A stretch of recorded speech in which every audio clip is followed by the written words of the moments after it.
Hello my dear students, welcome to my class. My name is Vijay. तो आज हम बात करेंगे इलेक्ट्रोस्टैटिक्स थर्ड लेक्चर की। थर्ड लेक्चर में हम एक ऐसा टॉपिक डिस्कस करने वाले हैं जिससे 110% क्वेश्चन एग्जाम्स में आते ही आते हैं, चाहे वो आपका बोर्ड लेवल एग्जामिनेशन हो, चाहे आप किसी कॉम्पिटिटिव एग्जाम्स की तैयारी कर रहे हो, जेई हो, नीट हो, या जिस भी स्टेट लेवल एग्जाम्स की आप तैयारी कर रहे हो, तो उस पर्सपेक्टिव से ये जो लेक्चर है which is one of the important साबित हो सकता है आपके लिए। तो करना क्या है, कुछ नहीं, आपको लेक्चर को पूरा देखना है, थ्योरेटिकल पॉइंट्स को नोट करना है। हालांकि अभी नोट्स मैं आपको नहीं दे रहा हूँ क्योंकि सबसे पहले आपको नोट्स बनाने हैं। सेल्फ नोट्स जितना ज़्यादा हेल्प करते हैं बच्चों की, उतना मुझे लगता है कि क्योंकि खास पीडीएफ या किसी और बुक का जो पार्ट है वो उतना हेल्प नहीं कर सकता, क्योंकि फिजिक्स एक ऐसा सब्जेक्ट है जो पढ़ी नहीं जाती है, जो सीखी जाती है। तो आपको हमेशा सेल्फ स्टडी में फोकस रहना चाहिए। जो भी टीचर्स पढ़ा रहे हैं, जहाँ भी जिस भी लेक्चर से आप पढ़ रहे हैं, और उस लेक्चर के साथ साथ में अपनी सेल्फ स्टडी कितनी की, बहुत अच्छी अच्छी बुक्स अवेलेबल हैं जहाँ से आप अपने कॉन्सेप्ट्स को डेवलप कर सकते हो। सो वो मैं बुक आपको सजेस्ट कर दूंगा अपने लास्ट के कुछ पार्ट्स में, वीडियो के पार्ट्स में। अभी मैं डिस्कस नहीं कर रहा, या फिर कमेंट सेक्शन में, ग्रुप में हम डिस्कस करेंगे कौन कौन सी बुक्स आपको एक अच्छी फिजिक्स सिखा सकती है, राइट। तो ज़्यादा देर नहीं करूँगा, लेक्चर को लंबा नहीं करूँगा। Without any further delay let's get started. पहला टॉपिक है हमारा आज का कूलम्ब्स लॉ। कूलम्ब्स लॉ को डिस्कस करेंगे, साथ साथ में इसकी एप्लीकेशंस पे भी जाएंगे, क्वेश्चंस करेंगे इसके बारे में, और एक बहुत ही इम्पॉर्टेंट पार्ट जो कि है इसका वेक्टर फॉर्म, वो भी आपको पढ़ना है, दैट इज़ फॉर श्योर, ठीक है। So without any further delay let's get started again. पहला टॉपिक है हमारा कूलम्ब्स लॉ। कूलम्ब्स लॉ होता क्या है, अब हम समझेंगे। क्लास 9th में आपने एक ग्रेविटेशन चैप्टर पढ़ा था। ग्रेविटेशन चैप्टर में आपने एक न्यूटन्स लॉ पढ़ा था, न्यूटन्स लॉ ऑफ ग्रेविटेशन। वहाँ पे आपने क्या किया था, दो पॉइंट मासेस के बीच में जो अट्रैक्टिव फोर्स होता है, मैंने आपको बताया था। जैसे अभी लास्ट लेक्चर में मैंने मास और चार्ज का कंपैरिजन किया था। तो मास भी चार्ज किसी भी ऑब्जेक्ट की, किसी भी बॉडी की फंडामेंटल प्रॉपर्टी हो सकती है, और चार्ज भी किसी भी बॉडी की फंडामेंटल प्रॉपर्टी हो सकती है, ठीक है। तो अगर दो मासेस को आप एक पास रखोगे तो उनके बीच में क्या होगा, एक gravitational force of attraction develop हो जाएगा। Okay, so that is called as gravitation force. उसको कैसे कैलकुलेट करेंगे, तो न्यूटन सर ने एक लॉ प्रपोज किया था, उसको बोलते हैं यूनिवर्सल ग्रेविटेशनल लॉ, जो कि आप ऑलरेडी पढ़ के आ चुके हो। तो बिल्कुल वैसा ही है ये, ठीक है। ये जो हमारा लॉ है कूलम्ब्स लॉ, उसी सेम फॉर्मूले पे या सेम फंडामेंटल पे बेस्ड है। तो बहुत ज़्यादा टाइम आपको लगेगा नहीं, क्योंकि मैं उस चीज़ को रिलेट करते हुए चलूँगा, तो कहीं ना कहीं आप चीज़ें आराम से रिकॉल कर पाएंगे और चीज़ों को अच्छे तरीके से समझ पाएंगे। चलिए स्टार्ट करेंगे। सबसे पहले स्टेटमेंट जानना जरूरी कि कूलम्ब्स ने कहा क्या था। एक्चुअली मैं हिस्ट्री में नहीं जा रहा कि कब ये इन्होंने प्रपोज किया था, कब ये वैलिड हुआ, उस सब चीज़ों में हमें नहीं पढ़ना है अभी ज़्यादा। लेकिन जब कभी डिस्कशन रखेंगे डिटेल, तो हम वहाँ पे उस चीज़ों को डिस्कस करेंगे। तो स्टेटमेंट में क्या बोला, सबसे पहले दो पॉइंट चार्ज हैं आपके पास। तो उन्होंने ये देखा कि दो पॉइंट चार्ज हैं। अब मैंने आपको बताया था चार्जेस हो सकता है लाइक भी हो, या हो सकता है अनलाइक चार्जेस हो। तो उनके बीच में किस तरह का फोर्स लग सकता है, तो दोनों तरह का फोर्स वहाँ पे लग सकता है। एक तो आपका रिपल्सिव फोर्स लग सकता है, या फिर वहाँ पे अट्रैक्टिव फोर्स लग सकता है। फाइन। तो उन्होंने क्या बोला, द फोर्स ऑफ इंटरेक्शन। अब इंटरेक्शन का मतलब है, आप चाहें, ये जो वर्ड है इंटरेक्शन मैंने इसलिए लिया है, आप चाहे अट्रैक्शन की बात करो, अट्रैक्टिव फोर्स हो सकता है, या फिर रिपल्सन वाले फोर्स की बात करो। तो the force of attraction between two point charges is directly proportional to the product of magnitude of two charges. Meaning क्या हुआ इसका, कि अगर मेरे पास दो पॉइंट चार्ज मैंने ले रखे हैं, अब वो शायद 2 कूलम्ब्स के भी हो सकते हैं, सेम मैग्नीट्यूड की भी हो सकते हैं, या फिर अलग अलग मैग्नीट्यूड्स के भी हो सकते हैं। तो जितना ज़्यादा आपका मैग्नीट्यूड होगा, मतलब उनका जितना ज़्यादा मैग्नीट्यूड होगा, उतना ज़्यादा वहाँ पे क्या लगेगा, कोलम्बियन फोर्स लगेगा, या फिर इलेक्ट्रोस्टैटिक फोर्स लगेगा। ये इसका मीनिंग हो गया। सेकंड पार्ट उन्होंने क्या बोला, उन्होंने बोला and inversely proportional to the distance between them. Means क्या है इसका, मीनिंग ये है, अगर हमारे पास दो चार्जेस हैं, तो पहला स्टेटमेंट क्या बोला, जो हमारा फोर्स होगा वो उन दोनों पॉइंट चार्जेस के मैग्नीट्यूड के प्रोडक्ट के डायरेक्टली प्रोपोर्शनल होगा। मीनिंग ये हुआ कि अगर मैग्नीट्यूड ज़्यादा है, डायरेक्टली प्रोपोर्शनल का सिंपल मीनिंग ये होता है बेटा, अगर कोई भी चीज़, जैसे फोर्स हमारा चार्जेस के मैग्नीट्यूड के प्रोडक्ट के डायरेक्टली प्रोपोर्शनल है। इसका मतलब क्या है, जितना ज़्यादा उनका मैग्नीट्यूड होगा उतना ज़्यादा उनका प्रोडक्ट आएगा, मतलब मल्टीप्लिकेशन आएगा, और जितना ज़्यादा मल्टीप्लिकेशन होगा उतना ज़्यादा फोर्स होगा। तो डायरेक्टली प्रोपोर्शनल का मतलब, अगर एक क्वांटिटी बढ़ रही है तो आपकी दूसरी क्वांटिटी भी क्या करेगी, राइज करेगी। मीन्स अगर चार्जेस बड़े मैग्नीट्यूड के हैं तो ज़्यादा फोर्स लगेगा, अगर चार्जेस छोटे मैग्नीट्यूड के हैं तो फिर कम फोर्स लगेगा, राइट है। इतनी बात समझ में आ गई। अब हम बात करेंगे यहाँ पे ये इन्वर्स रिलेशन क्या दिया है, इन्होंने बोला है कि अगर फोर्स आप कैलकुलेट करने वाले हो 2 पॉइंट चार्ज के बीच में, तो जो फोर्स होगा वो डिस्टेंस के स्क्वायर के इन्वर्सली प्रोपोर्शनल होगा। यहाँ पे मैंने एक चीज़ छोटी सी मिस की है, उसको हम ऐड ऑन कर सकते हैं। Inversely proportional to the square of distance होना चाहिए, ये मैंने थोड़ा सा मिस किया है, इसको आप लिख लोगे inversely proportional to square of distance. तो ये आप स्क्वायर कर लीजिए, square of distance between them, ठीक है। तो ये आपका चीज़ एक मिसिंग थी जो आप नोट कर सकते हैं, इसको करेक्ट कर सकते हैं। कभी कभी लिखने में थोड़ी बहुत गलतियां हो जाती हैं, तो उस चीज़ को आप क्या कर सकते हैं, करेक्ट कर सकते हैं फॉर श्योर। ऑल राइट, तो ये दोनों स्टेटमेंट को मैंने मैथमेटिकली भी लिख दिया है कि हमारा जो फोर्स है वो चार्जेस के प्रोडक्ट के मैग्नीट्यूड के डायरेक्टली प्रोपोर्शनल होता है। मतलब जो हमारे ये Q1 Q2 चार्ज हैं उनका मैग्नीट्यूड आपको लेना है, उसके डायरेक्टली प्रोपोर्शनल होगा, ठीक है। मतलब चार्ज बढ़े तो फोर्स ज़्यादा। फिर जो हमारा फोर्स है वो इनकी बीच की जो डिस्टेंस है उसके स्क्वायर के इन्वर्सली प्रोपोर्शनल होगा। अब इसका मीनिंग क्या हुआ सर? इन्वर्स प्रोपोर्शन का मीनिंग होता है बेटा, अगर एक क्वांटिटी बढ़ रही है तो दूसरी क्वांटिटी क्या हो जाएगी, कम हो जाएगी। मतलब जितनी ज़्यादा डिस्टेंस पे आप रखोगे उतना फोर्स क्या हो जाएगा, कम होता जाएगा। बेसिकली ये क्या है, नॉन कॉन्टैक्ट फोर्स है ना, फील्ड फोर्सेस हैं। तो ये इन्वर्स स्क्वायर लॉ को फॉलो करते हैं। जैसे आपने देखा होगा ग्रेविटेशनल फोर्स में जितना दूर आप ले जाओगे उतना ग्रेविटेशनल फोर्स घटता जाएगा। जैसे हम अभी अर्थ की सरफेस पे हैं तो हमारी बॉडी पे बहुत ज़्यादा ग्रेविटेशनल फोर्स लग रहा है, बट मैं अगर ऊपर चला जाऊँ एक पॉइंट ऐसा आएगा जहाँ पे ग्रेविटेशनल फोर्स कम होते होते और बिल्कुल खत्म हो जाएगा। उस फील्ड के अगर हम बाहर निकल जाएंगे तो हमारा ग्रेविटेशनल फोर्स एक्ट करना बंद कर देगा, राइट। तो अब देखो यहाँ पे क्या हो गया, सिंपल सी बात है, डिस्टेंस के स्क्वायर के इन्वर्सली प्रोपोर्शनल हो गया।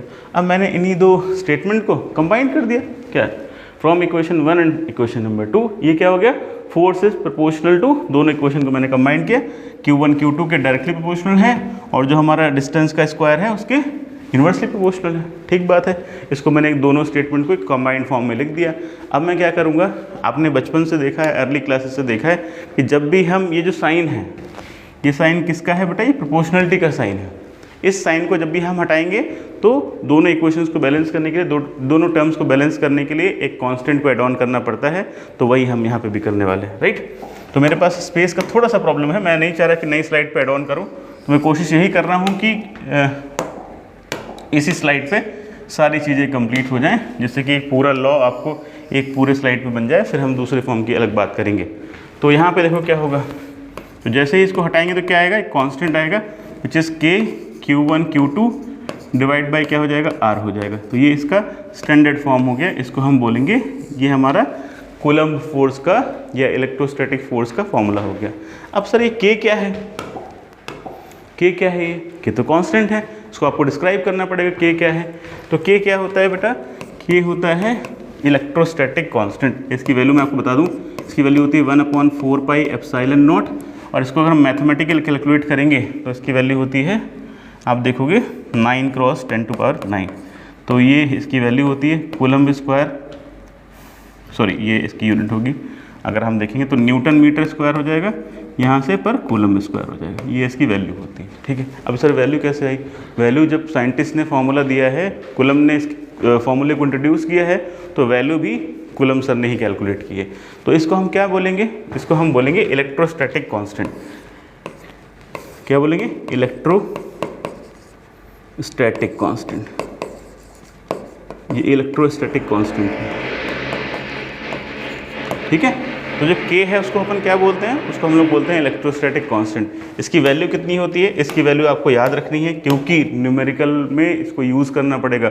बहुत सारे बच्चे यहाँ ये मिस्टेक करते हैं कि बेटा वो लोग क्या करते हैं, +9 की जगह -9 ले लेते हैं, तो पूरा आंसर चेंज होता है। और हमेशा ध्यान रखना, जब भी आप कॉम्पिटिटिव एग्जाम में जा रहे हो तो इस तरह से आंसर मैप करते हैं, एक गलती भी आप करोगे तब भी आपका आंसर मैच कर देगा। आप लोग क्या बात है, आंसर तो मैच हो गया, पर जब घर पे आके सोल्यूशन देखोगे तो फिर आपका जो कॉन्फिडेंस लेवल है वो डाउन हो जाएगा, क्योंकि आपने गलत मार्क किया है, राइट।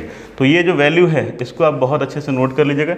ये किसकी वैल्यू है बेटा, इलेक्ट्रोस्टैटिक कांस्टेंट की वैल्यू है। बहुत सारी बुक में इसको कूलम्ब कांस्टेंट भी बोलते हैं, तो कोई ऐसी दिक्कत वाली बात नहीं, कूलम्ब कांस्टेंट बोल दो, इलेक्ट्रोस्टैटिक फोर्स कांस्टेंट बोल दो, या इलेक्ट्रोस्टैटिक कांस्टेंट बोल दो, एक ही बात है, राइट। इतनी चीज़ें क्लियर होंगी आई थिंक आपको, ठीक है। तो कूलम्ब्स लॉ से हम क्या कर सकते हैं, किन्हीं दो पॉइंट चार्जेस के बीच का जो फोर्स है उसको हम कैलकुलेट कर सकते हैं। तो अभी मैंने इसका एक बेसिकली इसका मैग्नीट्यूड कैलकुलेट किया है, तो इसको हम कूलम्स लॉ की स्केलर फॉर्म भी बोलते हैं या स्केलर फॉर्म बोलते हैं, जो भी आप वर्ड प्रोनाउंस करते हैं। बहुत सारे लोग स्केलर बोलते हैं, बहुत सारे लोग स्केलर बोलते हैं, तो स्केलर इज़ द करेक्ट, क्योंकि हम हिंदी भाषी लोग हैं तो स्केलर ज़्यादा करेक्ट लगता है मुझे। ठीक है, तो ये हो गया आपका कूलम कांस्टेंट की बात करेंगे। अब यहाँ पे आप देखो एक नई चीज़ भी आ रही है, ये ऐसा कुछ, ये तो पाई तो आपको पता है, 4 भी आपको पता है, ये पाई क्या है? ठीक है, ये जो पाई ये जो 4 पाई तो पता है आपको, ये एप्सिलॉन जैसा क्या दिख रहा है, ये कुछ नया टर्म है, इसको जानेंगे। ठीक है, इसको जानने के लिए मैं यहीं पे थोड़ा सा एक्सटेंड करूँगा, इसको ऊपर शिफ्ट कर लेते हैं अपन। अब क्या होगा देखो, ये क्या है सर, ये क्या होता है? ये होता है बेटा किसी भी एयर या फिर वैक्यूम की परमिटिविटी। इसको लिखते हैं बेटा एप्सिलॉन नॉट। क्या है? इसको एप्सिलॉन पढ़ते हैं, पहले तो लिखो, ये एप्सिलॉन नॉट है, इसको लिखेंगे परमिटिविटी ऑफ फ्री स्पेस। ये हो जाएगा permittivity of free space. Permittivity of free space. अब सर परमिटिविटी क्या होता है? ठीक है, अब तो नई नई चीज़ें आ रही हैं, तो समझना सबको पड़ेगा। ठीक है, जब भी आप कोई भी चीज़ पढ़ रहे हो, मैं आपको एडवाइस करूँ कि बेसिक तरीके से उसको समझो। हर चीज़ जो भी आपके टेक्स्ट बुक में लिखी है उसकी मीनिंग आपको पता होना चाहिए और एक अच्छा आपको आइडिया होना चाहिए। हर चीज़ एग्जाम में नहीं पूछी जाती, बट आप फिजिक्स पढ़ रहे हो, फिजिक्स को सीख रहे हो, तो उसके बारे में अच्छी जानकारी आपको होनी चाहिए। ठीक है, तो ये परमिटिविटी क्या होता है इसके बारे में भी जानेंगे। इसको हम किस लेटर से यूज़ करते हैं? इसको हम बोलते हैं एप्सिलॉन। क्या बोलते हैं बेटा? एप्सिलॉन बोलते हैं। ठीक है, ये ग्रीक लेटर है, क्योंकि हम लोग बहुत सारे ऐसे लेटर्स को यूज़ करते हैं, अल्फ़ा है, बीटा है, गामा है, तो उन लेटर्स को भी हम लोग यूज़ करते हैं। तो यहाँ पे ये एप्सिलॉन हो गया। अब ये जीरो लगा है, इसको बोलेंगे एप्सिलॉन नॉट। ठीक है, तो एप्सिलॉन बेसिकली किसको रिप्रेजेंट करता है? परमिटिविटी ऑफ मीडियम को रिप्रेजेंट करता है। या फ्री स्पेस की बात करें, फ्री स्पेस का मतलब जो वैक्यूम वाले स्पेस की बात करें, वैक्यूम पार्ट की बात कर रहे हैं। इसकी वैल्यू कितनी होती है वो भी हम देखेंगे, बट सबसे पहले इसको हम समझेंगे। तो मैं आपको एक छोटा सा सजेशन दूंगा कि आप इस पूरे पॉइंट को नोट कर लो तो ज़्यादा बेहतर रहेगा। इस पूरे पॉइंट को आप नोट कर लो एक बार। ठीक है, मैं 1 मिनट के लिए वीडियो पॉज करो आप, और इस पूरे जो ये मैंने थ्योरेटिकल पार्ट कूलम्स लॉ लिखा है इसको नोट कर लो अच्छे से।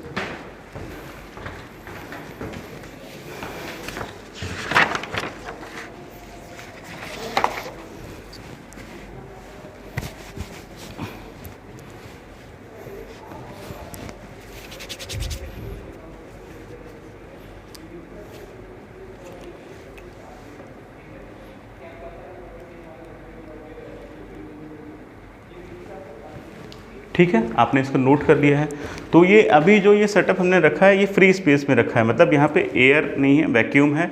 तो अगर मैं इस पूरे ही अरेंजमेंट को, अगर हम ये सेम लॉ अप्लाई करें किसी भी सेटअप, जो हमारा जो 2 पॉइंट चार्जेस का सेटअप है, इसको एक मीडियम में रख दें, तो फिर क्या इफेक्ट पड़ेगा उसको जानेंगे। उसके बाद मैं आपको परमिटिविटी की एग्जैक्ट मीनिंग बताऊँगा कि परमिटिविटी क्या होता है।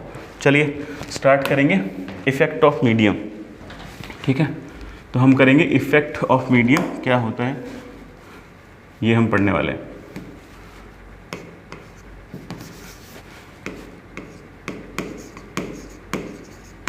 Effect of medium on electrostatic force. Electrostatic force, electrostatic force जो हम पढ़ रहे हैं, जो कोलम्बियन फोर्स हम पढ़ रहे हैं, उस पर मीडियम का क्या इफेक्ट पड़ेगा वो हमें समझना है। मीडियम मतलब क्या? जैसे एयर एक मीडियम है, वाटर एक मीडियम है। ठीक है, तो बेसिकली मैटर समझ लो आप मीडियम का मतलब। ठीक, अब मेरे पास क्या है, यहाँ पे 2 चार्ज पार्टिकल हैं, वही पॉइंट चार्ज का सेटअप है, और वो किसी भी टाइप के हो सकते हैं, मतलब उनका नेचर, ये Q2 हो गया बेटा। ठीक है, ये Q1 हो गया, ये Q2 हो गया, किसी भी टाइप के हो सकते हैं, पॉजिटिव पॉजिटिव भी हो सकते हैं, पॉजिटिव नेगेटिव भी हो सकते हैं। ठीक है, और नेगेटिव नेगेटिव भी हो सकते हैं। अब इसको मैंने एक मीडियम में रख दिया है। ठीक है बात। अब मीडियम कैसा है डिपेंड करता है। लेट सपोज कोई ऐसा मीडियम है जो पोलराइज हो सकता है, मतलब जिसमें अगर मैं आपको देखूं तो यहाँ पे लेट सपोज ये पॉजिटिव चार्ज है, मैं आपको पॉजिटिव चार्ज मान के चल रहा हूँ, ये जो मेरा चार्ज है ये पॉजिटिव चार्ज है, पॉइंट चार्ज है बल्कि पॉजिटिव चार्ज है। लेट सपोज कोई ऐसा मीडियम है, ठीक है, लेट सपोज एयर ना है, कोई ऐसा मीडियम है जो पोलर मीडियम है जिसके अंदर चार्जेस डेवलप हो सकते हैं, तो ये पॉजिटिव चार्ज क्या करेगा, इंडक्शन इफेक्ट की वजह से यहाँ पे नेगेटिव आएगा, यहाँ पॉजिटिव आएगा, तो मीडियम के जो पार्टिकल्स हैं वो क्या हो जाएंगे बेटा, पोलराइज हो जाएंगे। ठीक है, ये आपका, एक मिनट रुको, ये आपका प्लस, ये माइनस, ये आपका प्लस, ये माइनस, ये आपका प्लस, ये माइनस। इस तरह से क्या होगा, मीडियम हमारा पोलराइज हो गया। ठीक है, अब मीडियम पोलराइज हुआ मतलब ये भी कुछ फोर्स लगाएगा, है ना, इनके बीच में भी कुछ फोर्स लगेगा।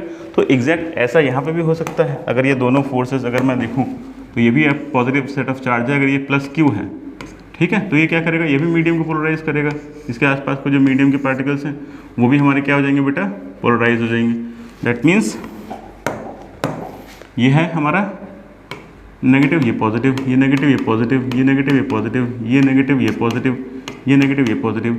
ये कैसे कर रहा हूँ मैं, ये मैंने जब आपको चार्जिंग ऑफ इंडक्शन पढ़ाया था तो मैंने आपको बताया था, अगर किसी चार्ज बॉडी को किसी हम दूसरी अनचार्ज बॉडी के पास ले जाते हैं और उसके अंदर अगर चार्जिंग की टेंडेंसी होती है तो वो क्या होता है, टेम्परेरी सेपरेशन हो जाता है। ठीक है, तो ये मीडियम एयर के अलावा कोई ऐसा मीडियम है जहाँ पे मीडियम के अंदर चार्जेस डेवलप हो सकते हैं।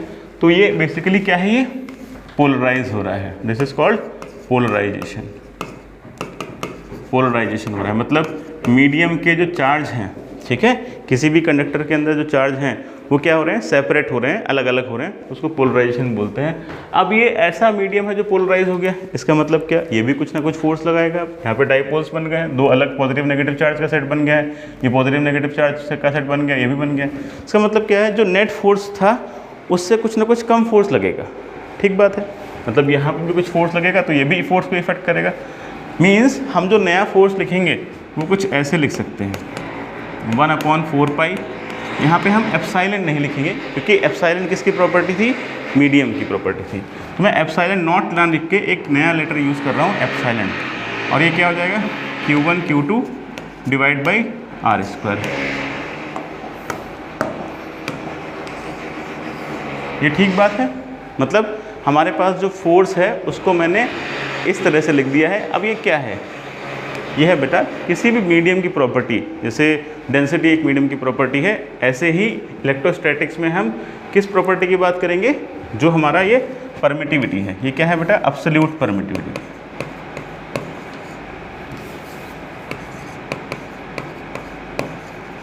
इसको लिख लीजिएगा, absolute permittivity of medium.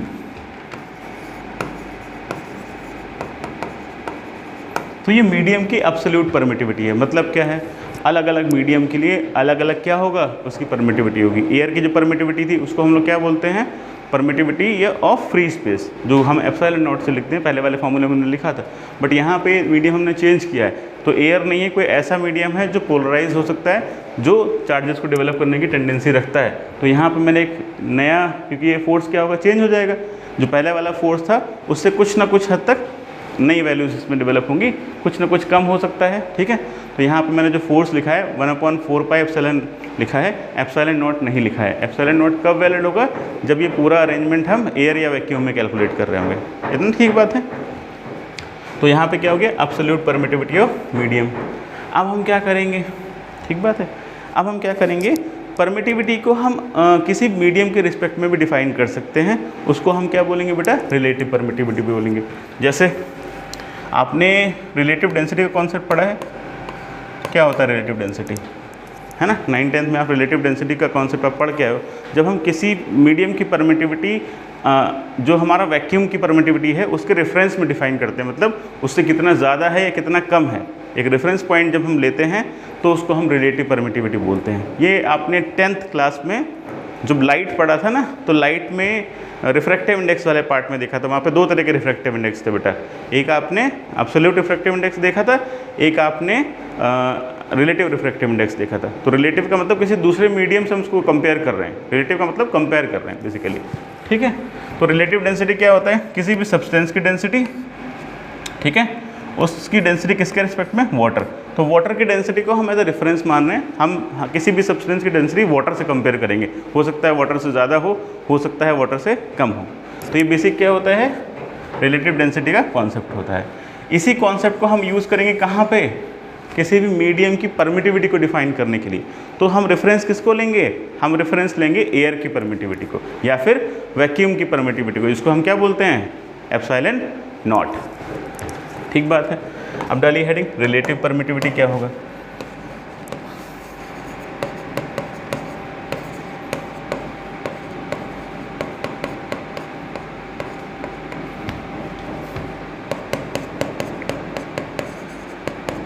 Relative permittivity क्या होता है, इसको हम एप्सिलॉन नॉट आर से लिखते हैं बेटा, और ये हो जाएगा epsilon divide by epsilon not. या इसको एक ही तरह से लिखें तो ज़्यादा बेहतर है, ऐसे आप लिख सकते हो या आप ऐसे लिख सकते हो तो ज़्यादा अच्छे से आपको समझ में आएगा।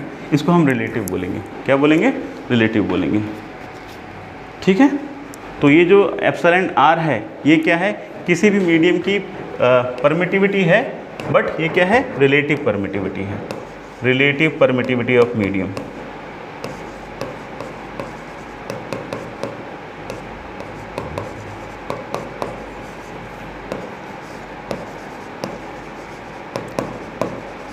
रिलेटिव परमिटिविटी ऑफ मीडियम, ठीक है।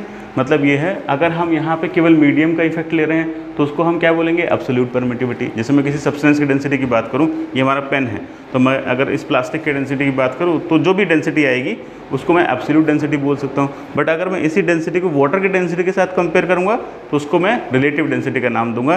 तो यहाँ पे मैंने वही काम किया है, अगर मैं केवल मीडियम की परमिटिविटी की बात कर रहा हूँ तो उसको मैं एब्सोल्यूट परमिटिविटी ऑफ मीडियम बोल सकता हूँ, क्योंकि वो अकेले मीडियम की हम लोग उसको डिस्कस कर रहे हैं, केवल अकेले की मीडियम की जो परमिटिविटी है उसको काउंट कर रहे हैं, उसको कंसिडर कर रहे हैं, किसी और मीडियम से उसको कंपेयर नहीं कर रहे हैं। यहाँ पे क्या है, अगर हम चाहें, ठीक है, अगर हम चाहें तो हम किसी भी मीडियम के रेफरेंस में दूसरे मीडियम की परमिटिविटी को कंपेयर कर सकते हैं। तो उसी को मैंने आपको रिलेटिव डेंसिटी के कॉन्सेप्ट से रिलेट किया। तो रिलेटिव डेंसिटी क्या होता है, किसी भी मीडियम की density divide by density of water, water की डेंसिटी को रेफरेंस ले रहे हैं, मतलब हमसे कंपेयर करके चल रहे हैं। तो यहाँ पे भी सेम है, हम लोग जो फ्री स्पेस है, वैक्यूम है, उसकी परमिटिविटी को क्या ले रहे हैं बेटा, रेफरेंस ले रहे हैं, और दूसरे मीडियम की परमिटिविटी को कंपेयर कर रहे हैं, उसको हम क्या बोलते हैं, एप्सिलॉन आर। क्या बोलते हैं, एप्सिलॉन आर, ठीक है। इसी को बोलते हैं रिलेटिव परमिटिविटी। इतना समझ आ गया, आई थिंक इतना समझ में आ गया होगा, ठीक। तो इसको हम एक नया नाम भी देते हैं, क्या बोलते हैं बेटा, रिलेटिव परमिटिविटी को हम डाइलेक्ट्रिक कांस्टेंट बोलते हैं। क्या बोलते हैं, ठीक है, इसको हम बोलते हैं, और आप लिख दो डाइलेक्ट्रिक कांस्टेंट।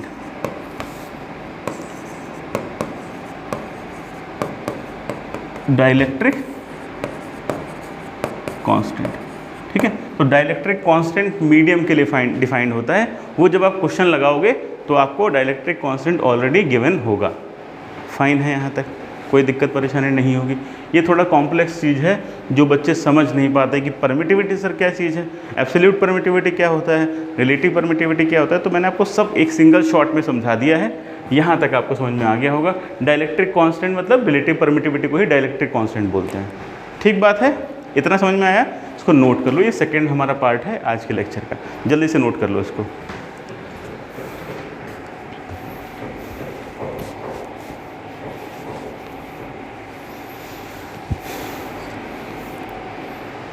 ठीक बात है, चलिए, आई थिंक आपने नोट कर लिया होगा। अब एक नई चीज़ पे चलते हैं, इसको थ्योरेटिकली डिफाइन करते हैं। जो बच्चे बोर्ड की तैयारी कर रहे हैं वहाँ पे, या नीट में भी कभी कभी थ्योरेटिकल क्वेश्चन भी आते हैं एनसीईआरटी से वर्ड टू वर्ड, तो उनके लिए हेल्पफुल हो सकता है। हालांकि जेईई मेंस में से क्वेश्चन नहीं आते, तो उसकी बात भी हम करेंगे साथ साथ में।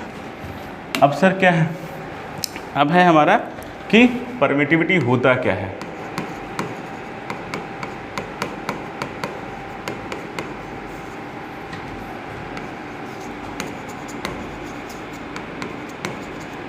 तो हम परमिटिविटी को मीडियम के लिए डिफाइन करेंगे। तो ये मीडियम की प्रॉपर्टी होती है, जैसे मास किसकी प्रॉपर्टी होती है, मैटर की प्रॉपर्टी होती है, चार्ज किसकी प्रॉपर्टी होती है, मैटर की प्रॉपर्टी होती है। ऐसे ही मीडियम की क्या प्रॉपर्टी होती है बेटा, डेंसिटी भी मीडियम की प्रॉपर्टी है। और हमारे इलेक्ट्रोस्टैटिक पर्सपेक्टिव, ठीक है, इलेक्ट्रोस्टैटिक पॉइंट ऑफ व्यू से अगर हम देखें तो ये आपका हमारा परमिटिविटी एक पार्ट है, इम्पॉर्टेंट है। तो सबसे पहले लिखेंगे इसको मेजर ऑफ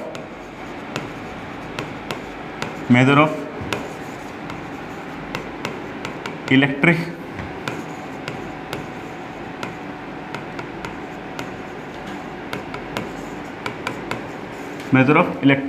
पोलराइजेबिलिटी, मतलब हमारा जो मीडियम है वो कितने अच्छे से पोलराइज हो सकता है, मतलब उसमें चार्ज कितने अच्छे से फ्लो हो सकते हैं, या इलेक्ट्रिक फील्ड कितने अच्छे से फ्लो हो सकती है। Measure of electric polarisability of medium. तो हमारा जो मीडियम है वो कितने अच्छे से पोलराइज हो सकता है, तो इसको हम पहले इस तरीके से डिफाइन कर सकते हैं, ठीक है। सेकंड क्या होगा, सेकंड कैसे डिफाइन करेंगे, हाउ वेल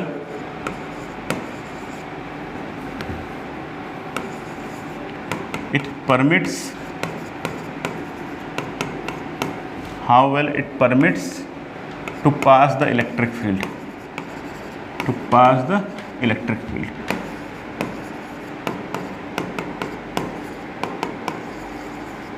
ठीक बात है। तो मतलब कोई मीडियम है तो उसमें से इलेक्ट्रिक फील्ड कितने अच्छे से पास होगी उसको हम क्या बोलेंगे, परमिटिविटी बोलेंगे। आप मुझे बताओ कंडक्टिविटी क्या होता है। जैसे मैं अगर थर्मल कंडक्टिविटी की बात करूं, ठीक है, तो अगर किसी मटेरियल मीडियम से हीट बहुत अच्छे से पास हो रही है या इलेक्ट्रिक करंट बहुत अच्छे से पास हो रहा है, इसका मतलब उसकी इलेक्ट्रिकल कंडक्टिविटी बहुत अच्छी है। या अगर हीट पास हो रही है तो थर्मल कंडक्टिविटी बहुत अच्छी है। तो ऐसे ही अगर किसी मीडियम से इलेक्ट्रिक फील्ड बहुत अच्छे से पास हो रही है, इलेक्ट्रिक इफेक्ट्स बहुत अच्छे से पास ऑन हो रहे हैं, तो उसको हम क्या बोलेंगे, परमिटिविटी बोलेंगे। तो उसकी परमिटिविटी क्या होगी, अच्छी होगी। अगर पास नहीं कर रहा है अच्छे से, ठीक है, तो उसकी परमिटिविटी क्या हो जाएगी, लो हो जाएगी। फाइन है, इसको नोट कर लीजिए एक बार। छोटी चीज़ें हैं पर कई बार बच्चों के दिमाग में कन्फ्यूज़न क्रिएट कर देती हैं छोटी चीज़ें, बट कई बार 11th-12th में बच्चे इतना परेशान हो जाते हैं, सर परमिटिविटी समझ में नहीं आया। तो वो चीज़ हमारे साथ ना हो, मेरे बच्चों के साथ ना हो, जो स्टूडेंट इस चैनल से पढ़ने वाले उनके साथ तो ये एटलीस्ट नहीं हो। तो इसलिए मैंने बहुत सिंपल लैंग्वेज में इस चीज़ को समझाने की कोशिश किया है। आई थिंक आपको अच्छे से समझ में आएगा। कोई डाउट रहेगा तो आप कमेंट सेक्शन में पोस्ट कर सकते हैं, या जो डाउट डिस्कशन का ग्रुप है उसको आप ज्वाइन कर सकते हैं। ठीक है, करिए यहाँ पे जो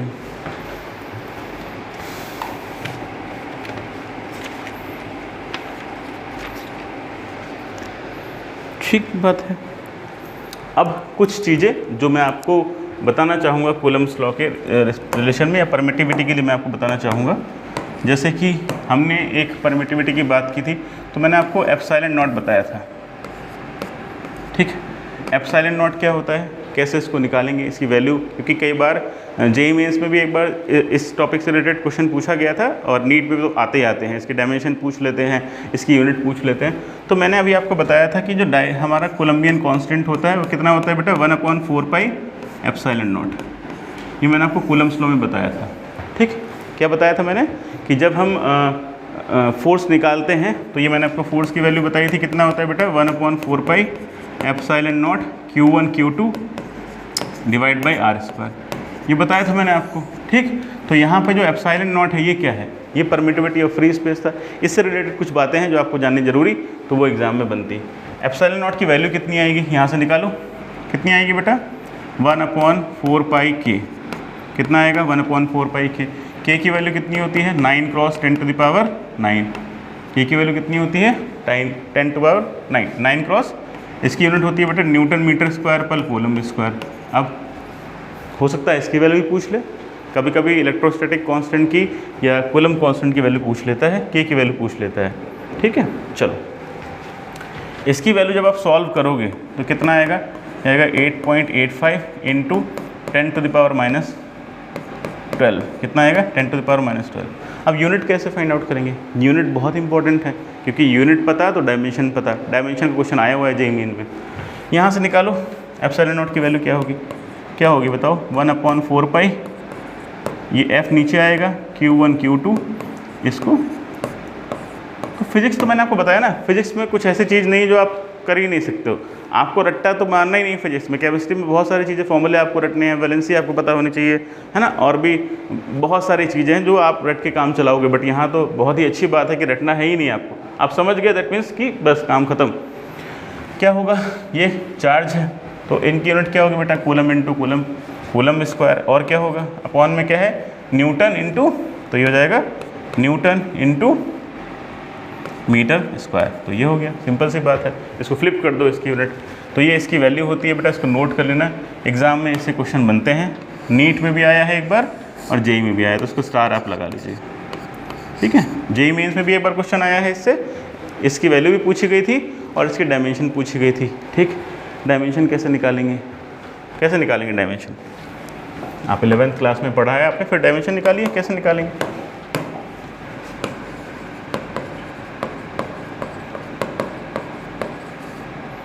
एप्सिलॉन नॉट कैसे निकालेंगे बताओ। देखो दो तरीके हैं, एक तो फॉर्मूले से आप निकाल सकते हो, या फिर आप क्या कर सकते हो बेटा, सिंपल सी बात है, यूनिट से निकाल सकते हो। मैं फॉर्मूले वाला तरीका यूज़ कर रहा हूँ। ठीक है, तो मेरे पास एप्सिलॉन नॉट की डायमेंशन निकालनी है। तो ये दो क्या है बेटा, चार्ज कूलम स्क्वायर है, यूनिट को ले लो। तो एक कूलम स्क्वायर मतलब कूलम क्या होता है, ए इंटू टी। ये AT हो गया, ये भी AT हो गया, कूलम इंटू टाइम। ठीक बात है। नीचे क्या हो जाएगा, नीचे हो जाएगा आपका, देखो क्या हो जाएगा, ये आपका न्यूटन है, तो न्यूटन मतलब फोर्स है ये आपका। ठीक है, तो कितना हो जाएगा बेटा, MLT-2 फोर्स तो आपको पता ही है, तो MLT-2 हो गया इसका डायमेंशन। ठीक बात है। और जो हमारा डिस्टेंस है वो तो आपका लेंथ स्क्वायर होता है, L स्क्वायर होता है, L2 होता है, नोट कर लो। अब इसको थोड़ा सा और सॉल्व कर लेंगे, आ जाएगा इसका डायमेंशन। ठीक है, अगर आपको अच्छे से पता है तो कोई बात नहीं है, ऑलरेडी आप रट के भी जा सकते हो, वो टाइम सेव करने के लिए हेल्पफुल होता है। तो उसको ऊपर शिफ्ट करो बेटा, ये हो जाएगा M-1, ये यहाँ पे देखो L3 हो जाएगा, ऊपर जाके L-3 हो जाएगा। ठीक, और T देखो यहाँ पे 2 है, ये अगर आप देखोगे तो ये कितना हो जाएगा, थोड़ा सा और मैं इसको कर लेता हूँ तो ज़्यादा अच्छा रहेगा। बहुत सारे बच्चे बेसिक से स्टार्ट कर रहे होंगे शायद, तो उनको इतना आइडिया ना हो, तो मैं उनको भी कोशिश करूँगा हर बच्चे को ये समझ में आए जो हम ये पढ़ रहे हैं चीज़ों को। ठीक है, मेरी कोशिश यही है कि जो फिजिक्स ना जानता हो उसको भी इतनी चीज़ें समझ में आए। बहुत ज़्यादा अच्छी फिजिक्स उसने नहीं पढ़ रखी हो, फिर भी उसको ये चीज़ें समझ में आनी चाहिए। उसको एक सिंपल लैंग्वेज में पहुँचाने की कोशिश कर रहा हूँ मैं आप तक, और आई थिंक मैं इस पर सफल भी होऊंगा बहुत जल्दी। तो ये हो गया आपका, इसको ऊपर शिफ्ट करो बेटा, ये M-1 हो गया, ये L3 हो गया। ठीक है, ये 2 था, ऊपर जाएगा तो कितना हो जाएगा, 4 हो जाएगा, और A2 हो गया। तो ये आप ऐसे भी लिख सकते हो, हाँ, MLT-4 और ये A- कितना हो जाएगा, A2 हो गया। तो ये इसके क्या हो गए, डायमेंशन हो गए। डायमेंशन को हमेशा स्क्वायर ब्रैकेट में रखते हैं, ये बात ध्यान रखिएगा, ये आप इसको अच्छे से नोट कर लो। एग्ज़ाम में क्वेश्चन आया है, डायमेंशन हमेशा एग्ज़ाम में आ जाता है, नीट में तो आ ही जाता है। ठीक है, कई बार बोर्ड में पूछ लेते हैं, तो ये इंपॉर्टेंट पार्ट है, इसको मार्क कर लीजिएगा आप, जो कि काफ़ी इंपॉर्टेंट। ठीक बात है, नोट करो इसको एक बार।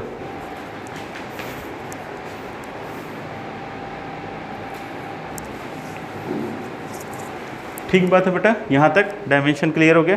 एप्सिलॉन नॉट के बारे में आप जान गए, तो एक बार नोट कर लीजिए। मैं दूसरा पानी वानी पी लेता हूँ तब तक।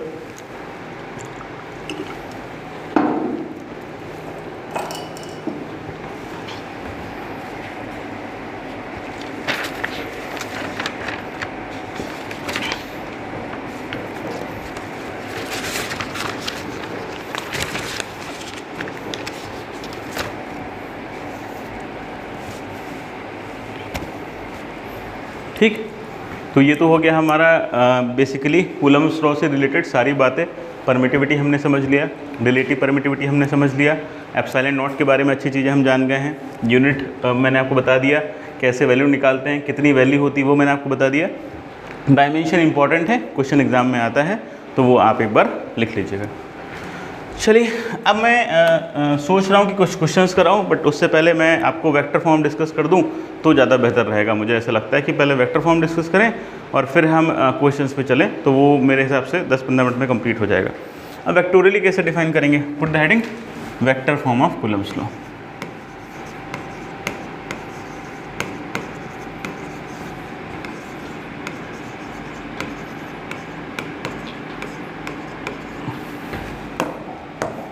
ठीक है, तो vector form of Coulomb's law क्यों ज़रूरत क्यों पड़ी वेक्टर फॉर्म की, क्योंकि फोर्स हम फाइंड आउट कर रहे हैं, और फोर्स हमारा मैथमेटिकली भी डिफाइन कर सकते हो आप। जो उसका मैग्नीट्यूड था वो मैंने स्केलर फॉर्म से आपको बता दिया, F=K(Q1Q2) डिवाइड बाई R²।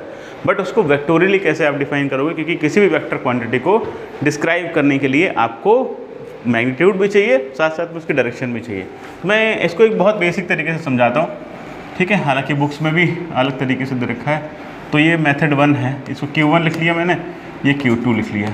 ठीक, अब आप मुझे बताओ ये क्या करेगा, जो पहला वाला चार्ज है वो दूसरे पे फोर्स लगाएगा। मैं ये मान के चलो दोनों सेम चार्ज हैं, तो ये F2 फोर्स लगा रहा है, किस पे, दूसरे वाले पे। मैं बहुत कॉम्प्लिकेट नहीं कर रहा हूँ, बहुत सारे बुक्स में लिखते हैं F21 मतलब फोर्स ऑन 2 ड्यू टू 1, वो भी ठीक है, गलत नहीं है।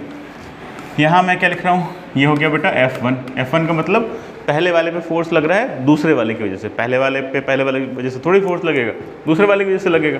तो इनके बीच का जो लाइन ज्वाइनिंग है या जो डिस्टेंस है, ये जो पोजीशन वेक्टर है, वो आप बोल सकते हो। ठीक है, तो मैं अगर पहले वाले के हिसाब से देखूं तो फोर्स को कैसे लिखते हैं, फोर्स का फॉर्मूला क्या होता है, K Q1 Q2 divide by R square. ये तो इसका मैग्नीट्यूड हो गया, हाँ क्यों नहीं, ठीक बात है। फिर हमेशा हमें मैग्नीट्यूड के साथ साथ में डायरेक्शन, तो डायरेक्शन को डिफाइन करने के लिए हमें एक पर्टिकुलर वेक्टर की ज़रूरत होती है या स्पेसिफिक डायरेक्शन की ज़रूरत होती है। तो आपने शायद कोऑर्डिनेट सिस्टम में पढ़ा था, अगर वेक्टोरियल वेक्टर अलजेब्रा में भी आपने पढ़ा है। ये हमारे पास 3 एक्सिस थे, x y z। तो हमने क्या किया था बेटा, किसी पर्टिकुलर डायरेक्शन को डिफाइन करने के लिए यूनिट वेक्टर मान लिया था। मतलब x डायरेक्शन में हमने i कैप मान लिया था, y डायरेक्शन में j कैप मान लिया था, और जो z डायरेक्शन था उसमें k कैप मान लिया था। तो यहाँ पे भी हम वही काम करेंगे, मतलब इस प्रॉपर डायरेक्शन में, इस डायरेक्शन में हमें एक यूनिट वेक्टर मानना है जो कि r कैप है। क्या है, r कैप है, ठीक बात है। क्या ही दिक्कत होती है, मतलब इनके बीच का जो मैग्नीट्यूड है वो ये हो गया, और इस डायरेक्शन में मतलब F2 की डायरेक्शन में एक यूनिट वेक्टर ले लिया हमने r कैप, ठीक बात है। क्या ही बात होगी। आप यूनिट वेक्टर कैसे रिप्रेजेंट कर सकते हैं, ये फॉर्मूला आपने पढ़ा है। यूनिट वेक्टर को कैसे डिफाइन करते हैं, वेक्टर और उसके मैग्नीट्यूड से उसको डिवाइड कर देते हैं। ये यूनिट वेक्टर का फॉर्मूला है, बहुत पहले आप पढ़ चुके हो, 11th क्लास में पूरा वेक्टर आपने पढ़ा है, तो वहाँ आप ये पढ़ चुके हो, ठीक। चलो साहब, कैसे होगा ये हो जाएगा K Q1 Q2, ये हो जाएगा आपका, यहाँ पे रखेंगे तो ये वेक्टर R हो गया, और अपॉन में इन दोनों को जब मल्टीप्लाई करेंगे तो ये R³ हो जाएगा। तो ये इसका हमारे पास किसका मैग्नीट्यूड आया है, ये F2 आया है, हमने सेकंड वाले पे कैलकुलेट किया है, ठीक बात है, कोई दिक्कत नहीं होगी। मतलब फोर्स का मैग्नीट्यूड या मैग्नीट्यूड को रिप्रेजेंट कर रहा है इतना पार्ट, जो कि हम न्यूटन्स लॉ से कूलम्ब्स लॉ से निकाल चुके हैं। ये मैग्नीट्यूड है, ये वेक्टर है। अब सिंस वी नो F2 कितना होता है, F1 के ऑपोजिट होता है, क्योंकि दोनों अलग अलग डायरेक्शन में, देखो F1 इधर लग रहा है, F2 इधर लग रहा है, ये हमें पता है। और ये जो कूलम्ब्स लॉ है, ये न्यूटन के थर्ड लॉ का ही फॉलो करता है। अगर आप किसी भी ऑब्जेक्ट पे एक फोर्स लगाओगे तो दूसरा ऑब्जेक्ट भी पहले ऑब्जेक्ट पे फोर्स लगाएगा, उतना ही बट ऑपोजिट डायरेक्शन में। तो ये हो गया। तो F1 कैसे लिख देंगे, या फिर ऐसे लिख दो, थोड़ा सा और कन्वीनियंट हो गया। F1 कैसे निकालेंगे, -F2 कर दो, -F2 कर दो, क्या ही दिक्कत होगी। तो ये हो जाएगा F1 इक्वल्स टू हो जाएगा -K Q1 Q2, और ये वेक्टर हो गया और डिवाइड में R³ हो गया। तो थोड़ा सा ऊपर शिफ्ट कर लेते हैं, ठीक बात है। ये इसको थोड़ा सा और अच्छे से मैं लिख दूँ तो ज़्यादा, फिर ये K Q1 Q2 डिवाइड ये R³ वेक्टर R हो गया, डिवाइड में इसका R³ का मैग्नीट्यूड है। तो ये हो गया इसकी फॉर्म, ठीक बात है, कोई दिक्कत नहीं होगी। दोनों फोर्स कैसे, इक्वल एंड ऑपोजिट। पहला वाला फोर्स लगाएगा F2, दूसरा वाला फोर्स लगाएगा F1। क्लियर है ये सिंपल तरीका है। एक जो आपकी बुक्स में दे रखा होता है उसको भी करेंगे, इसको नोट करिए बेटा जल्दी से।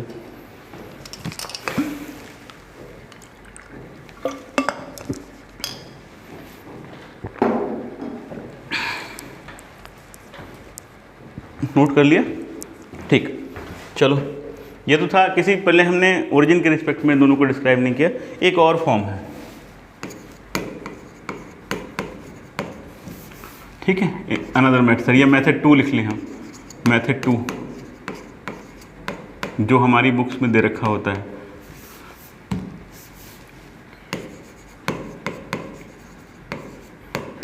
मेथड 2 जो हमारी बुक्स में दे रखा होता है, क्या दे रखा होता है हमारी बुक्स में, कि हम लोग जो चार्जेस हैं उनको ओरिजिन के रिस्पेक्ट में क्या करते हैं, मेजर करते हैं। देखो सिंपल सी तरीका है, इसके लिए हमें क्या बनाना पड़ेगा, कोऑर्डिनेट सिस्टम बनाना पड़ेगा। लेट्स सपोज ये हमारे पास एक कोऑर्डिनेट सिस्टम है, ये x है और ये क्या है बेटा, y है, ठीक। दो अलग अलग चार्जेस को लोकेट करना पड़ेगा। तो हमारे पास ये पहला चार्ज है और ये दूसरा चार्ज है, लेट्स सपोज यहाँ कहीं पे। तो ये अगर हम पहले चार्ज की पोजीशन देखें किसके रिस्पेक्ट में, ओरिजिन के रिस्पेक्ट में। इससे पहले वाले हमने केस में क्या किया था बेटा, चार्ज के ही रिस्पेक्ट में, मतलब पहले वाले चार्ज के रिस्पेक्ट में दूसरे की पोजीशन देखी, दूसरे वाले के रिस्पेक्ट में पहले की पोजीशन देखी। तो वैसा भी आप डिफाइन कर सकते हो, ये ओरिजिन है। तो इसका पोजीशन वेक्टर कितना होगा, R1 हो गया। यहाँ से यहाँ तक सेकंड जो चार्ज है ये Q1 चार्ज है बेटा, और ये Q2 चार्ज है। यहाँ कितना होगा, R2 हो गया सर। हाँ ठीक बात, क्यों नहीं होगा। इनके बीच की डिस्टेंस आपको फाइंड आउट करनी होगी चार्जेस के बीच में। तो हम लोग एक वेक्टर लॉ लगा देते हैं। कितना आता है ये, R2 माइनस कितना आएगा, R2 माइनस R1। इनके बीच का सेपरेशन अगर आपको फाइंड आउट करना हो तो ये वेक्टर आता है आपका, है ना। क्लियर बात है। अब हम क्या करेंगे, फोर्स भी तो लगाएगा ही, तो पहला वाला दूसरे पे फोर्स लगाएगा, दूसरा वाला पहले पे। तो ये मैं मान के चल रहा हूँ ये पहला फोर्स लगाएगा, ये F2 बोल देता हूँ, इसको मैं F1 बोल देता हूँ, या F ही मान लो, कोई दिक्कत नहीं है, F1 बोल देता हूँ। और ये हमारा जो वेक्टर है इसको मैं R से लिख दे रहा हूँ, ये जो डिस्टेंस है इनके बीच की वो R है, और ये किसके इक्वल है बेटा, R2 माइनस R1 के इक्वल है। किसके इक्वल है, R2 माइनस R1 के इक्वल है। ठीक बात है, जो डिस्टेंस है इनके बीच की वो R2 माइनस R1 के इक्वल है। आप इसको F21 भी लिख सकते हो, पता है F21 का मतलब फोर्स, ये F21 का मतलब होता है बेटा force on two due to 1, है ना। ये F12 लिख सकते हो आप। F12 का मतलब क्या होता है, F12 का मतलब होता है कि पहले वाले की वजह से, पहले वाले पे फोर्स दूसरे वाले की वजह से। तो इसको लिखते हैं, लिखेंगे क्या होगा, F21 लिखेंगे पहले हम। F21 कितना होता है बताओ, फॉर्मूला बताओ कैसे निकालेंगे। पहला वही Coulomb's low, 1/4 pi epsilon not, दोनों चार्जेस का मैग्नीट्यूड, दोनों चार्जेस का मैग्नीट्यूड। ठीक बात है। और उनके बीच की डिस्टेंस, डिस्टेंस कितनी है बेटा, उनके बीच की डिस्टेंस है R²। राइट है, यहाँ तक कोई दिक्कत परेशानी नहीं होगी। इसको नोट करो। R को हम कैसे लिखेंगे, ठीक है, या तो आप इसको, ये तो मैग्नीट्यूड हो गया, मैंने आपको बताया था हम लोग इसको डायरेक्शन की भी हेल्प से, एक यूनिट वेक्टर की हेल्प से डिफाइन कर देते हैं। तो वो जो R दिख रहा है ना, R, ये इसकी डायरेक्शन में जो यूनिट वेक्टर हमने लिया है वो R लिया है। कितना लिया है, R लिया है। तो देखो क्या होगा बेटा, F21 की बात हम करेंगे तो ये हो जाएगा 1/4 pi epsilon not Q1 Q2 divide by R² हो गया। यहाँ पे R की वैल्यू कितनी होगी बेटा, ये हो जाएगा वेक्टर R2 माइनस R1, यही होता है ना, अपॉन क्या हो जाएगा, उसका मैग्नीट्यूड। ठीक है, क्या हो जाएगा, उसका मैग्नीट्यूड। अब ये जो R डिस्टेंस है वो भी तो यही है। अगर आप R डिस्टेंस को देखो तो ये भी तो क्या है, R2 माइनस R1 ही है ना। तो यहाँ पे क्या हो जाएगा, ये हो जाएगा R2 माइनस R1 का मैग्नीट्यूड। इसको मैं लिख देता हूँ, क्या हो जाएगा बेटा, F21 हो जाएगा आपका 1/4 पाई एप्सिलॉन नॉट, ये हो जाएगा आपका Q1 Q2, और डिवाइड में हो जाएगा R, यहाँ पे वेक्टर भी लिख दो बेटा, R2 माइनस R1 हो गया, और ये हो जाएगा आपका अपॉन में R2 माइनस R1 का, हाँ R2 माइनस R1 का मॉड लगा दो नीचे, तो ज़्यादा बेहतर तरीके से हम इसको लिख सकते हैं। ये इसका मॉड का क्यूब हो जाएगा। ठीक है, क्योंकि हमें नीचे डिस्टेंस लेनी होती है, तो इसका वेक्टर की डिस्टेंस कैसे निकालेंगे, जो लेंथ है कैसे निकालेंगे, मॉड निकालेंगे। ठीक है, ये आंसर हो गया। अब इसको और बेहतर तरीके से कैसे कर सकते हैं, और बेहतर तरीके से कैसे कर सकते हैं। ठीक है, सिंपल सी तरीका है। देखो मैंने आपको बताया था कि यहाँ पे अगर किसी वेक्टोरियली किसी फोर्स को रिप्रेजेंट करना है तो ये फॉर्मूला होता है बेटा, 1/4 pi epsilon not Q by, अगर R लेना है तो ये R² हो जाएगा। R² क्या होता है, इस वेक्टर का मैग्नीट्यूड, जिस वेक्टर का हम जिस वेक्टर की डायरेक्शन में फाइंड आउट कर रहे हैं उसका मैग्नीट्यूड। तो मैंने यहाँ वही काम किया है। पहले किस पे निकाल रहे हैं हम, इस पर निकाल रहे हैं, F21 जो है इस पर फोर्स निकाल रहे हैं। ठीक, निकालो। F21 कितना हो गया, 1/4 pi epsilon not Q1 Q2 upon R²। ये R मैंने वेक्टर ले लिया है। R मतलब ये जो पोजीशन वेक्टर निकाला है इन इस पहले वाले चार्ज के रिस्पेक्ट में दूसरे वाले का, तो वो R21 आया है। तो वहाँ ऊपर उसका मैग्नीट्यूड पुट कर दो, क्योंकि वेक्टर का यूनिट वेक्टर कैसे लिखते हैं, किसी वेक्टर को हम अगर R लिखना हो तो क्या लिखेंगे बेटा, R vector R divide by its magnitude. ठीक है, तो अगर हमें इस R की वैल्यू कितनी थी, इस R की वैल्यू कितनी है, ये है, तो R2 माइनस R1 का कैप लिखना था। अगर हमें इसका कैप लिखना होता, ठीक है, तो ये कैसा हो जाएगा, इसका मैग्नीट्यूड, इसका वेक्टर कितना है, R2 माइनस R1, और इसका जो मैग्नीट्यूड है वो कितना है, वो हम ऐसे लिखेंगे R2, जस्ट मिनट, ठीक है, ये R2 माइनस R1 का मैग्नीट्यूड। तो ये हमारा R की वैल्यू हो गई, R कैप की वैल्यू होगी, वही मैंने इसमें पुट कर दिया। अब आप बहुत अच्छे तरीके से जानते हैं कि ये किसको फॉलो करता है सर, न्यूटन के थर्ड लॉ को फॉलो करता है। किसको फॉलो करता है, न्यूटन के थर्ड लॉ को। तो न्यूटन का थर्ड लॉ क्या है, F12 पे निकालेंगे, पहले वाले पे। F12 इक्वल्स टू क्या होता है, माइनस ऑफ F21। ठीक बात है, हमने एक निकाल लिया, उसको ऑपोजिट कर देंगे, दूसरा वाला फोर्स आ जाएगा। दूसरे को क्यों निकालना, हालांकि निकाल सकते हो आप। तो कितना आएगा, तो आ जाएगा फिर कुछ, कितना वैल्यू आएगी, ये आएगी बेटा F12 इक्वल्स टू, माइनस लगा देंगे, क्या लगा देंगे, इस पूरे के आगे माइनस लगाएंगे तो मैं वेक्टोरियली चेंज कर रहा हूँ, नेगेटिव ऑफ वेक्टर कर देंगे तो ये हो जाएगा 1/4πε0 Q1 Q2। अब देखो मैं ये वेक्टर लूँगा इधर वाला, तो ये तो अगर हम निकालेंगे यहाँ से निकालेंगे सेकंड वाले से फर्स्ट वाले का वेक्टर, तो कितना आएगा, वो आ जाएगा R2 माइनस R1 नहीं आएगा, वो R1 माइनस R2 आएगा, R1 माइनस R2 हो जाएगा, ठीक है। और नीचे कितना हो जाएगा, ये हो जाएगा बेटा R1 माइनस R2 का मैग्नीट्यूड, मतलब पहले वाले वेक्टर का ऑपोजिट कर दो, तो ये इसका आंसर आ गया, ठीक है। आप इसको यहीं पे भी लिख सकते हो, कोई ऐसी दिक्कत नहीं है, यहाँ पे भी आप इसको लिख सकते हो। तो ये आपका पूरा आंसर कंप्लीट हो गया, इसको नोट कर लो, ठीक बात है। इसका ऑपोजिट कर देना है, इसका ऑपोजिट मतलब यहाँ पे अगर आप माइनस पुट करोगे ये तो ये वेक्टर है, इसका चेंज हो जाएगा, या फिर हम इसके रिस्पेक्ट में निकालेंगे। अगर हम Q2 के रिस्पेक्ट में निकाल लें तो फाइनल क्या है, फाइनल है R1 माइनस R2, ठीक है। तो दो तरह से वेक्टर निकाल सकते हो। मैंने R12 और R21 को डिफाइन नहीं किया, बहुत सारे टीचर्स या बहुत सारे बुक्स में जो हमारा R21 की तरफ वेक्टर होता है उसको R21 ले लेते हैं, इसको R21 ले लेते हैं ऐसे, ठीक, उसको R12 ले लेते हैं, तो वो भी एक तरीका है। बट चीज़ों को कॉम्प्लेक्स ना करो, सिंपल तरीके से समझो, तो मुझे ऐसा लगता है कि वो ज़्यादा बेहतर तरीका हो सकता है आपको समझाने का, क्योंकि कॉम्प्लेक्स तो बुक्स में दे ही रखा है ना, हमें सिंपल बनाना है चीज़ों को। तो मेरा काम तो आपकी स्टडीज़ को सिंपल बनाना है, तो मैं वही करूँगा और वही मैं कर रहा हूँ, कोशिश कर रहा हूँ, ठीक है। तो ये तरीका हो गया, इसको नोट कर लो जल्दी से।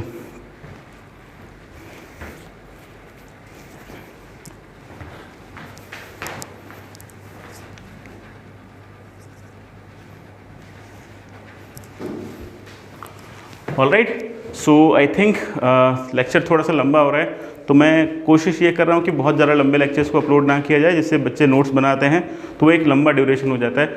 और एक सजेशन मैं देना चाहूँगा, आप क्या करो, फास्ट स्पीड पे स्विच कर लो। जब आपको ऐसा लगे थोड़ा स्लो चल रहा है, ये टाइम आपको सेव करना है, सो 1.5 या 1.75 पे आप स्पीड स्विच करके देख सकते हो, वो एक अच्छा आपको बेटर एक्सपीरियंस प्रोवाइड करेगा। सो आज हम क्वेश्चंस नहीं करें, क्वेश्चन के लिए मैं एक सेपरेट वीडियो अभी अपलोड कर दूंगा शाम तक, आई थिंक रिकॉर्ड करके, तो वो एक लेक्चर अपलोड कर दूंगा जिसमें हम कूलम्स लॉ के क्वेश्चन करेंगे और उसकी एप्लीकेशन को थोड़ा बहुत समझेंगे, अच्छे क्वेश्चन करेंगे, कुछ प्रीवियस ईयर क्वेश्चंस भी लेंगे और साथ में एनसीईआरटी को भी टच करते हुए चलेंगे, क्योंकि जो बच्चे बोर्ड की एग्जामिनेशन प्रिपरेशन कर रहे हैं तो उनको भी काफ़ी ज़्यादा बेनिफिट्स मिले। क्योंकि पूरा जो चैनल है इसका मेन मोटिव यही है, बोर्ड्स के लिए जो बच्चे तैयार हो रहे हैं, नीट के लिए और जेईई पॉइंट ऑफ व्यू से जो बच्चे पढ़ रहे हैं, उनको एक अच्छा कंटेंट और अच्छी रिसर्च के बाद बनता है, क्योंकि टाइम लगता है। ऐसा नहीं कि कहीं से भी उठा के कुछ भी पढ़ा दिया आपको, है ना, किसी बुक से एक बुक पकड़ लिया, उसी बुक को आपको पढ़ाया जा रहा है। This is not going to happen on this channel. Best quality content आपको मिलेगा, शायद थोड़ा बहुत डिले हो, टाइम कंस्ट्रेंट रहता है, मैंने आपको बताया था, टाइम की थोड़ी सी बाउंडेशन रहती है, तो उस वजह से थोड़ा बहुत प्रॉब्लम आपको होगी। But I suggest, I promise you कि मैं आपको 2-3 महीने के अंदर पूरा वेल स्ट्रक्चर्ड कंटेंट आपको प्रोवाइड कराऊंगा, ये मेरा वादा है आपसे। और ये पूरा चैनल आपको, ये पूरा कंटेंट आपको फिजिक्स नीति चैनल पे मिल जाएगा, जो कि मेरा चैनल है। लिंक मैंने, टेलीग्राम का लिंक मैंने आपको दे दिया है। जो डॉक्यूमेंट्स होंगे, जो डाउट्स होंगे, डीपीपीज में बनाऊंगा, और हालांकि प्रोसेस में है सारी चीज़ें, तो वो आपको तक पहुँचाई जाएंगी। और जो डाउट डिस्कशन ग्रुप है व्हाट्सएप का, वो भी आप ज्वाइन कर सकते हो। सो आज के लिए इतना ही रखेंगे। अगर कोई डाउट हो तो आप चैट बॉक्स में या कमेंट बॉक्स में मार्क कर सकते हो, मैं तुरंत उसको रिप्लाई करूँगा। अगर आपको थोड़ा सा भी हेल्प हुई हो, आपको लगता है कि ये जो हम एफर्ट कर रहे हैं विच इज़ रियली हेल्पफुल, अगर आपकी इसकी हेल्प हुई, so do subscribe the channel, share करिए, जितना ज़्यादा हो सकता है बच्चों तक पहुँचाइए। क्योंकि अगर आपकी हेल्प हुई है तो बहुत सारे बच्चे जो अच्छी महंगी फीस वाली कोचिंग को अफोर्ड नहीं कर सकते, तो उनके लिए ये एक एफ़र्ट मैंने स्टार्ट किया है, हमारी टीम ने स्टार्ट किया है। तो बहुत जल्दी पूरा जो कंटेंट है वो अपलोड हो जाएगा। तो कोशिश करिए उन बच्चों तक भी ये चीज़ें पहुँचें जो इस चीज़ को अफोर्ड नहीं कर पा रहे हैं, अच्छी कोचिंग्स में नहीं जा पा रहे हैं। लेकिन हाँ, घर बैठ के आपको फ्री ऑफ कॉस्ट मटेरियल मिलता है, इससे अच्छी क्या बात, एक अच्छा कंटेंट आपको मिल रहा है, तो दैट इज़ ऑल्सो। हेल्प करिए जितना भी हेल्प हो सके।